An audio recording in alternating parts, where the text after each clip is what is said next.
Assalamualaikum warahmatullahi wabarakatuh.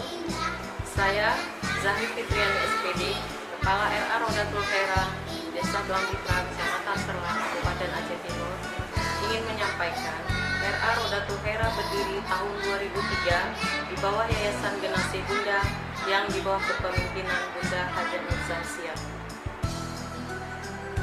Dan di bawah kepemimpinan saya di saat ini dengan jumlah murid 70 orang dan diasuh oleh 7 orang dewan guru, 1 orang operator sekolah.